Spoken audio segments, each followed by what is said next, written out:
Нико, аргентинский. Дог был глухим и болел раком. С ним плохо обращались, и он разочаровался в жизни. Единственным выходом была эвтаназия, но никто не мог ожидать того, что произошло дальше.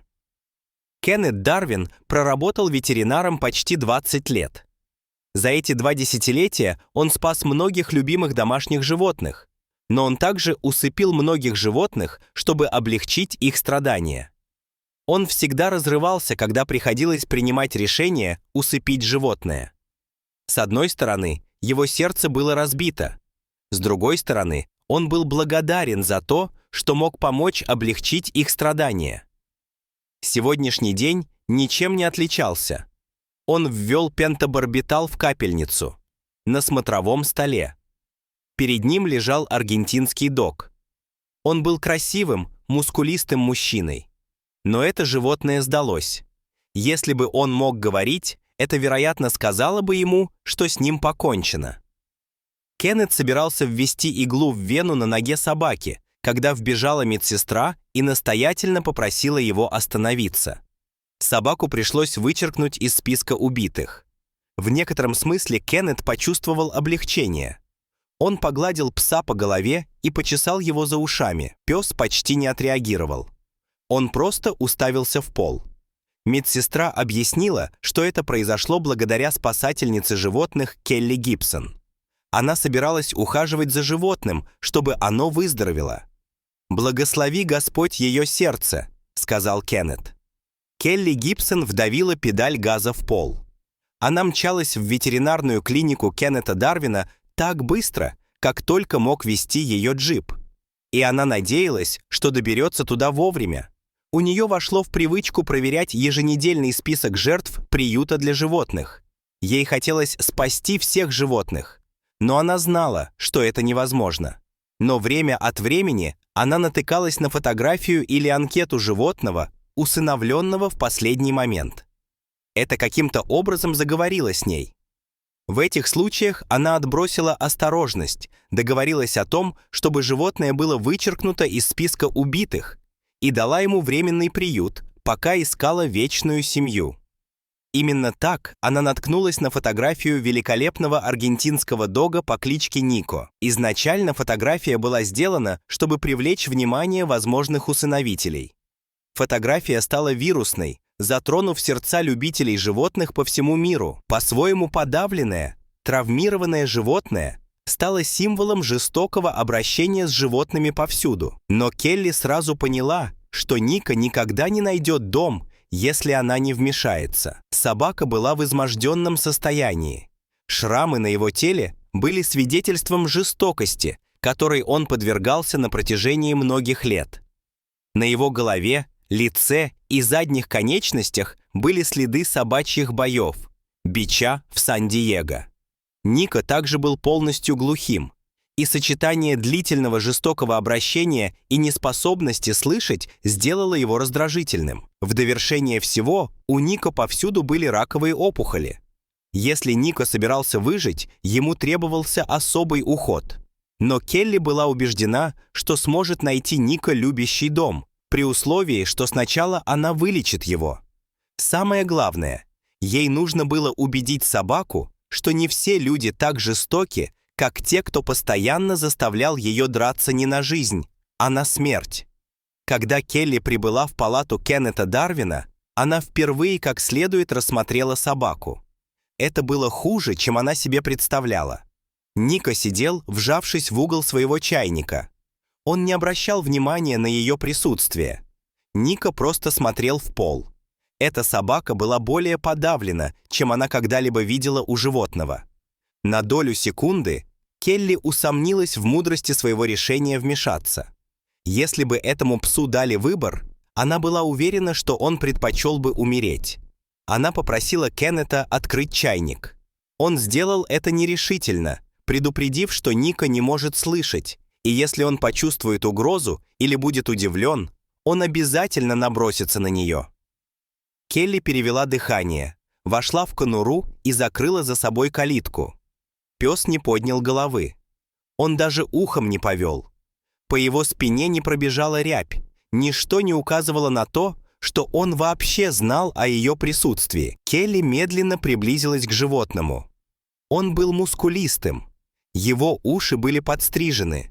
Это была давняя ненужная практика, и заводчики отказались от нее десятилетия назад. Тем не менее, это все еще было распространено в бандитской культуре, и если Нико подвергался собачьим боям, о чем свидетельствовали его шрамы, вполне вероятно, что он побывал в руках членов банды. Этим бандитским собакам подстригли уши только по одной причине. Это придавало им более устрашающий и свирепый вид. Подойдя ближе, Келли увидела, что уши были подстрижены не ветеринаром. Это была домашняя работа, вероятно, выполненная садовыми ножницами или кухонными ножницами, скорее всего, без какой-либо анестезии. Кулак крепко сжал ее сердце, когда она осознала степень жестокости, которой Нико подвергался при жизни. Келли начала разговаривать с Нико. Она не была уверена, что он ее слышит, но все равно продолжила. Ее тон был ровным и сладкозвучным. Она придвинулась немного ближе, пока не увидела, как дернулось его одно ухо. Это был первый признак того, что он заметил ее. Некоторое время она сидела совершенно неподвижно, просто разговаривая с животным, пытаясь заставить его довериться ее энергии. Наконец она перевела дыхание и потянулась к собаке рукой. Реакция Ника была мгновенной. Он вышел из своей летаргической позы и теперь был полностью настороже. Келли попыталась оценить его глаза. Они не были агрессивными, но в них не было никакого доверия. Как будто между ней и собакой была невидимая стена, и если она хотела помочь животному, она должна была разрушить ее. Кеннет наблюдал за происходящим снаружи питомника. Она повернулась к нему и сказала, что это займет некоторое время. Келли чувствовала себя как дома в противоположном углу конуры. Она продолжала наблюдать за собакой и разговаривать с ней. Нико теперь тоже наблюдал за ней. По крайней мере, он признал ее присутствие, подумала Келли. Это была половина выигранной битвы. В конце концов, Келли потребовалось 6 часов, чтобы собака доверилась ей настолько, что позволила прикоснуться к себе. Все происходило медленно-медленно. После захода солнца Келли попрощалась и пообещала Нико, что вернется утром. Той ночью в своем номере мотеля в Сан-Диего Келли ворочалась сбоку на бок.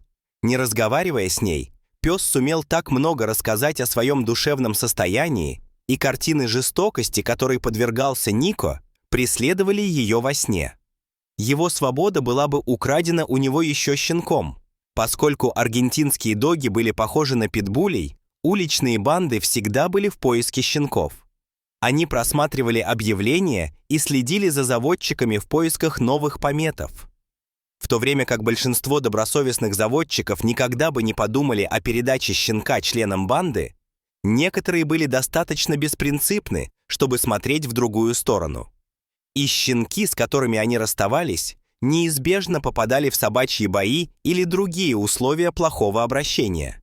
Естественно, их личности развивались соответствующим образом.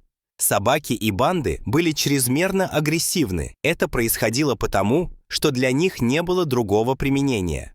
Они служили определенной цели, и эта цель заключалась в нападении, защите и запугивании. Такой была бы жизнь Нико. Возможно, он был действительно хорош на ринге. Возможно, это был его неудачный талант, который определил всю его дальнейшую жизнь. Как только члены банды видели, что у собаки есть склонность к агрессии по отношению к другим животным, они набрасывались на нее. Обучение Нико начиналось почти сразу. Обычно его заставляли плавать в бассейне, пока он не выбивался из сил. Затем его посадили бы на беговую дорожку, а рядом поместили бы перепуганного кролика, кошку, курицу или другое мелкое животное. После этого ему предложили бы прикусить цепь с мясной наживкой, свисающую с земли. Когда члены банды почувствовали, что он готов, они бы подстригли ему уши и заострили зубы. В качестве меры предосторожности в его еду добавили яд от тараканов, чтобы сделать вкус его шерсти неприятным для других собак. К 6 часам утра, когда Келли проснулась, она была измотана. Ее сны о Нико придали ей больше решимости спасти собаку любым доступным способом. Она направилась обратно в комнаты Кеннета Дарвина. В питомнике Нико снова сидел в углу, казалось, не обращая внимания на окружающий мир. Но он сразу же признал ее не подергиванием ушей, а ленивым вилянием хвоста. Она думала, что ее сердце разорвется. Накануне они с Нико продвинулись дальше, чем она думала. Келли потребовалось 3 дня с Нико, прежде чем собака доверилась ей настолько, что последовала за ней к джипу. Первая стадия спасения была завершена, но впереди был еще долгий путь.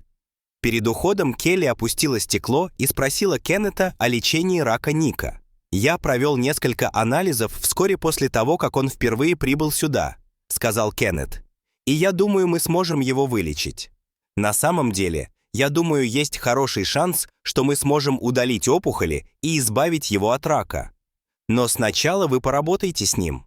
Было бы лучше, если бы он вернулся, как только у него появилось бы больше доверия к нашему виду». После первой недели с Келли Нико начал делать реальные успехи. Он все время вилял хвостом и начал ходить со собачьей улыбкой. Келли нашла способ приблизиться к Нико, не пугая его, и в свою очередь он научился доверять ей. Следующим шагом было получение надлежащего лечения опухолей Нико. Все прошло гладко. Он хорошо отреагировал на лечение Кеннета, и несколько месяцев спустя Нико, с которым плохо обращались аргентинские доги, был объявлен свободным от рака. Затем настал день, когда она была готова начать общаться с ним. Келли знала, что ей нужно подойти к этому этапу реабилитации Нико с большой осторожностью. Он привык драться в компании других собак, и его опыт общения с людьми оставлял желать лучшего. Поэтому она решила отвезти его на занятия по дрессировке в местный парк, но просто посидеть с ним на некотором расстоянии от других собак, пока он не почувствует себя комфортно. Было важно, чтобы Нико никоим образом не чувствовал угрозы. Если бы он это сделал, то мог бы быстро вернуться к старым моделям поведения, и это серьезно уменьшило бы его шансы найти вечный дом. Через 3 месяца Нико стал звездой класса. Терпение Келли окупилось. Нико превратился из депрессивного животного, с которым плохо обращались в приюте, в бдительную, дружелюбную, отзывчивую собаку. И Келли поняла, что пришло время найти для него дом. Используя оригинальные снимки Нико в качестве предварительного изображения, а также целую кучу фотографий, которые она сделала на разных этапах, о реабилитации Нико в качестве его помощников. Она сообщила, что у нее есть аргентинский дог, который готов к усыновлению. И реакция последовала незамедлительно. Первые несколько семей, которые пришли навестить Нико, были немного напуганы. Келли наблюдала за ними как ястреб и не менее бдительно следила за Нико. Если бы между ними была химия, она бы это заметила. Если бы ее не было, она бы не позволила Нико пойти с ними домой. Когда Бриджит Суон и ее семья вошли в двери, Келли поняла, что это те самые люди, и реакция Нико на них подтвердила ее интуицию. Сначала Нико приближался осторожно, но всю дорогу вилял хвостом. Он одарил их улыбкой Нико, а затем позволил им трогать и гладить себя без всякой суеты. К тому времени, когда визит закончился, казалось, и Нико, и Бриджит решили, что хотят провести остаток своей жизни вместе. 2 часа спустя, после оформления всех бумаг и необходимых бесед о том, что можно и чего нельзя, у Келли комок подступил к горлу, когда она смотрела, как Нико уходит с семьей Свон. «Это было еще одно спасение, проведенное хорошо», — подумала она. Это было то, что она сделала в этой жизни, и ничто не сделало ее счастливее и печальнее, чем прощание с собакой-спасателем, для которой она нашла хорошую семью. В течение следующих нескольких лет Келли поддерживала связь со Свонами. Семья обожала Нико, и он любил их. В ответ он превратился в правдивую историю неудачника, преодолевающего всевозможные препятствия на пути к счастливому финалу. Но затем раздался телефонный звонок с плохими новостями. Бриджит Суон сказала Келли, что рак Нико вернулся. На этот раз у него ничего не получилось. Семья была убита горем, но приняла все меры предосторожности, чтобы сделать последние дни Нико настолько счастливыми, насколько это было возможно. Некоторое время спустя Нико скончался в окружении тех, кто его любил. Возможно, его больше не будет с ними, но его наследие как храброго и сильного выжившего навсегда останется в их сердцах, а теперь и в наших. Какое мрачное начало было у Нико в жизни и какой потрясающий конец. У вас есть история спасения животного, с которым плохо обращались? Расскажите нам в комментариях, мы были бы рады это услышать. А пока мы уходим, увидимся в следующем видео.